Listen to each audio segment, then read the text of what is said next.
Muito obrigado, Sr. Presidente, Srs. Membros do Governo, Senhoras e Senhores Deputados. Assinalamos hoje um ano do início do terrível conflito que assolou a Europa com a invasão da Ucrânia pela Federação Russa. A nossa primeira palavra deve ser de solidariedade para com as vítimas desta guerra, com todas as vítimas. Solidariedade com os civis ucranianos que pereceram vítimas dos ataques russos. Solidariedade com as crianças e os jovens, os idosos e as mulheres. Vítimas inocentes de uma guerra sem sentido. Pais que perderam filhos. Crianças e jovens que perderam os pais. Jovens que servem nas Forças Armadas ucranianas e que morreram ou foram feridos em combate a defender a sua terra e a sua nação. Mas solidariedade com todas as vítimas deste conflito.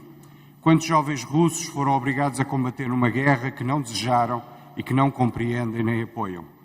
Quantas mães e pais ucranianos e russos choram a perda dos seus filhos?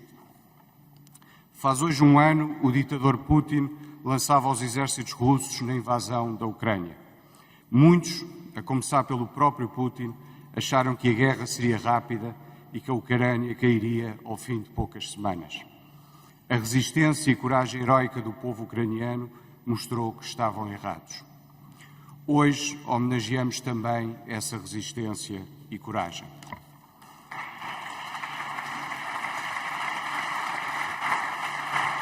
Senhoras e senhores deputados, os ucranianos disseram que não se vergavam à ameaça, à força e à violência.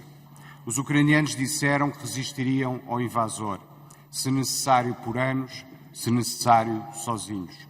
Mas não estiveram sozinhos e não estão sozinhos. A Europa e os Estados Unidos estiveram desde a primeira hora ao seu lado. E lembraram uma frase de Churchill que dizia: um apaziguador é aquele que alimenta um crocodilo na esperança de só ser devorado em último lugar. Todos os que acreditamos na liberdade e na democracia e na Constituição Europeia não podemos deixar de nos orgulhar pela forma unida como a Europa tem respondido no apoio à Ucrânia. Mas há ainda um longo caminho a percorrer. Sabemos que os próximos meses serão muito duros para os ucranianos, mas o agressor russo tem que perceber que não verga as democracias. O agressor russo tem que perceber que a Europa está unida na defesa da Ucrânia e tem de perceber que para nós europeus a Ucrânia é parte da Europa, ou como lhe chamou o historiador Plokhy, a Ucrânia é a porta da Europa. O agressor russo tem de perceber que o tempo em que na Europa um Estado soberano invadia outro Estado soberano terminou há muito.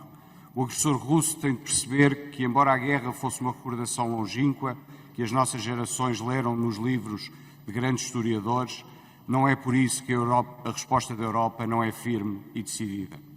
O agressor russo tem de perceber que é à diplomacia que compete resolver conflitos e não à guerra.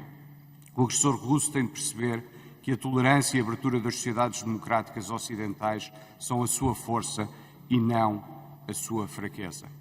E que os inimigos da democracia, sejam eles internos ou externos, não poderão nem nunca vencerão. Muito obrigado. Slávia, Ucrânia.